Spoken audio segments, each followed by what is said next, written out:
साथियों नमस्कार। स्वागत करते हैं आप सभी का एक बार फिर से आपके अपने चैनल आरएम स्टडी 24/7 में। तो साथियों, भारतीय अर्थव्यवस्था को हम लोग पढ़ रहे हैं और उसी के अंतर्गत हमारे दो टॉपिक्स बचे हुए हैं। तो आज का हमारा जो है समितियां, ठीक है, समितियां, और इसके बाद एक और दो टॉपिक के बाद हमारा अर्थव्यवस्था पूरा का पूरा समाप्त हो जाएगा। जितने भी टॉपिक थे समझो अर्थव्यवस्था के, वो सारे हमने इस बुक के पढ़ लिए हैं। तो जो भी साथी नए हैं चैनल को सब्सक्राइब करें और प्लेलिस्ट में जाके आप लोग इन टॉपिक्स को देख सकते हैं। बाकी अगर आपकी कोई भी क्वेरी है तो आप लोग हमें जो है कमेंट के माध्यम से बता सकते हैं। तो चलिए बिना देरी के प्रश्नों की करते हैं शुरुआत। समितियां आज का टॉपिक है, तो पढ़ते हैं आज समितियों के बारे में। तो देखिए, आपको प्रश्न कुछ अजीब से ज़रूर लगेंगे, लेकिन बड़ी बड़ी परीक्षाओं में ऐसे ही टॉपिक से ऐसे ही प्रश्न जो है बनते भी हैं आपकी, जैसे समीक्षा अधिकारी की परीक्षा, ISPCS, इनमें कुछ इसी टाइप के प्रश्न जो है पूछे जाते हैं। मुख्य तौर पर हम लोग बात करेंगे RO और ARO यानी समीक्षा अधिकारी की, उसमें भी जो है ऐसे प्रश्न बनते हैं। तो चलिए बात करते हैं समितियां। पहला प्रश्न आपका, शंकरलाल गुरु समिति का संबंध किससे था? तो यह आपका कृषि विपणन से था। अगला है, मीरा सेठ समिति का संबंध जो है किससे था? तो ये हथकरघे के विकास से था। तो इस टाइप के प्रश्न आपको देखने को मिलेंगे। तो अगला प्रश्न है, जानकी रामन समिति का गठन किस उद्देश्य के लिए किया गया था? तो ये आपका हो जाएगा बैंकों की प्रतिभूतियों के सौदों की जांच हेतु जो है जानकी रामन समिति का गठन किया गया था। और अगला है, नायक समिति का संबंध किससे है? तो नायक समिति आपकी लघु उद्योगों से है। अगला प्रश्न है, रेखी समिति का संबंध किससे था? तो ये आपका हो जाएगा अप्रत्यक्ष करों के संबंध में समान नियमावली बनाने से, ठीक है। और इसी प्रकार अगला जो है, इसमें काफ़ी सारी समितियां दी गई हैं, सारी समितियों की चर्चा हम लोग करेंगे। इसमें है अगला, नरसिम्हन समिति ने किस संबंध में अपने सुझाव केंद्र सरकार को दिए थे? तो इसने जो है बैंकिंग संरचना सुधार संबंधी जो है अपने सुझाव केंद्र सरकार को दिए थे। कौन सी समिति थी? ये थी नरसिम्हन समिति। अगला है, ज्ञान प्रकाश समिति का संबंध किससे था? तो ज्ञान प्रकाश समिति जो बनी थी वो चीनी घोटाला से जो है संबंधित थी। और अगला है, सुंदर राजन समिति। तो सुंदर राजन समिति का संबंध जो है वो पेट्रोलियम से था। और अगला है, सरकारिया समिति, ये भी काफ़ी महत्वपूर्ण। सरकारिया समिति किस विषय वस्तु से संबंधित थी? तो ये केंद्र राज्य संबंध से जो है संबंधित थी सरकारिया समिति। आपका जो है पॉलिटिक्स में भी प्रश्न इसका पूछा जाता है। अगला प्रश्न है, भूतलिंगम समिति, ये भी एक समिति, भूतलिंगम समिति, ठीक है। तो इसका संबंध जो है वैट से था, वैट से था। और अगला है, उर्जित पटेल समिति का संबंध जो है वो मौद्रिक एवं साख नीति के मौजूदा फ्रेमवर्क की समीक्षा से था।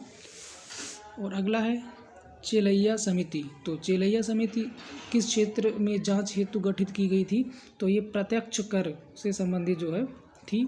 और अगला है, केलकर टास्क फोर्स, ये आपका है केलकर टास्क फोर्स की सिफारिशों का संबंध किससे है? तो ये करों से है। और अगला है, भंडारी समिति ने किसके संबंध में अपनी सिफारिशें प्रस्तुत की थी?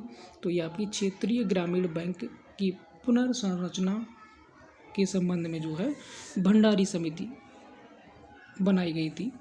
अगला प्रश्न है, रंगराजन समिति। तो ये जो रंगराजन समिति है इसका संबंध किस घटक से था? तो ये भुगतान संतुलन घाटा, ठीक है। तो ये थी रंगराजन समिति।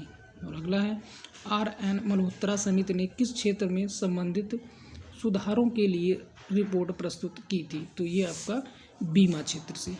तो बीमा क्षेत्र से अगर पूछा जाएगा तो RN मल्होत्रा समिति। और अगला है, आबिद हुसैन समिति। तो ये जो आबिद हुसैन समिति किस मंत्रालय द्वारा गठित की गई थी? तो इसमें मंत्रालय पूछा गया, तो ये उद्योग मंत्रालय जो है इसके द्वारा आबिद हुसैन समिति जो है गठित की गई थी। और अगला प्रश्न, अब देखिए क्या पूछा गया इसमें, आबिद हुसैन समिति जो है गठित की गई थी तो वो लघु उद्योगों की समस्याओं के निवारण हेतु जो है गठित की गई थी। इसके बाद आपकी आती है तारापुर समिति। तो ये जो है निम्नलिखित में से किस एक से संबंधित थी? तो एक यहाँ पर दी गई है, पूर्ण पूंजी लेखा संपरिवर्तनीयता, ठीक है, इससे जो है तारापुर समिति संबंधित थी। अगला प्रश्न आपका चंद्रशेखरन समिति, तो ये आपकी हो जाएगी शेयरों से संबंधित थी, ठीक है, शेयर जो होते हैं, शेर नहीं शेयर, ठीक है, शेर बब्बर शेर वाला नहीं है। रंगराजन समिति की रिपोर्ट की विषय वस्तु थी, तो ये भुगतान संतुलन घाटों को नियंत्रण रखने के लिए उपाय सुझाना, ठीक है। अगला है कर सुधार समिति, ये भी एक समिति थी, कर सुधार समिति, तो इसका जो अध्यक्ष था वो किसे नियुक्त किया गया था? तो ये राजा चेलैया को। और अगला है आपका किस समिति ने कृषि जोतों पर कर लगाने की संस्तुति की थी? तो ये राज समिति, ठीक है। अगला प्रश्न आपका हो जाएगा कौन सा है, चलिए ये इसमें है 1994 में जनसंख्या के लिए किस समिति का गठन किया गया था? तो जनसंख्या के लिए 1994 में स्वामीनाथन समिति का गठन किया गया था। और अगला है कौन सी समिति औद्योगिक क्षेत्र के लिए, ठीक है, कौन सी समिति औद्योगिक क्षेत्र के लिए क्रियाकलापों से संबंधित नहीं थी? तो ये आपकी वैद्यनाथ समिति जो थी औद्योगिक क्षेत्र से संबंधित नहीं थी। तो औद्योगिक रुग्णता से संबंधित समिति जो है तिवारी समिति, गोस्वामी समिति, ये समितियां जो थी वो औद्योगिक से संबंधित थीं। अगला है आपका सार्वजनिक वितरण प्रणाली, तो ये है सार्वजनिक वितरण प्रणाली से संबंधित समिति, तो ये वेणुगोपाल समिति। अगला अप्रत्यक्ष कर से संबंधित समिति, तो ये रेखी समिति। और अगला है चेलैया समिति का संबंध जो था वो किससे था? तो चेलैया समिति का संबंध प्रत्यक्ष एवं अप्रत्यक्ष कर प्रणाली में सुधार के लिए जो है था। अगला है बीके चतुर्वेदी कमेटी ने निम्नलिखित में से किससे संबंधित कार्य किया? तो ये जो है तेल क्षेत्र में कीमत सुधार हेतु जो है काम किया। और अगला है दीपक पारेख कमेटी अन्य चीज़ों के साथ साथ निम्नलिखित में से किस एक उद्देश्य के लिए गठित की गई थी? तो ये की गई थी अवसंरचना के विकास और वित्तीयन के लिए उपाय सुझाना, ठीक है।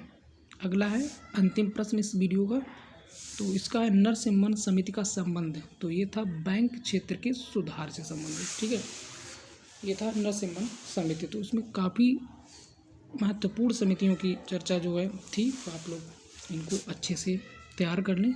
और अगला जो है अंतिम चैप्टर रहेगा अर्थव्यवस्था का, और यह है विविध, इसमें सारे प्रश्न होंगे जो टॉपिक हम लोग पढ़ चुके हैं, और उनसे जो छूटे हुए प्रश्न होंगे वो भी जो है टॉपिक में होंगे। तो इसकी चर्चा अगले वीडियो में, तब तक के लिए नमस्कार, जय हिंद, जय भारत।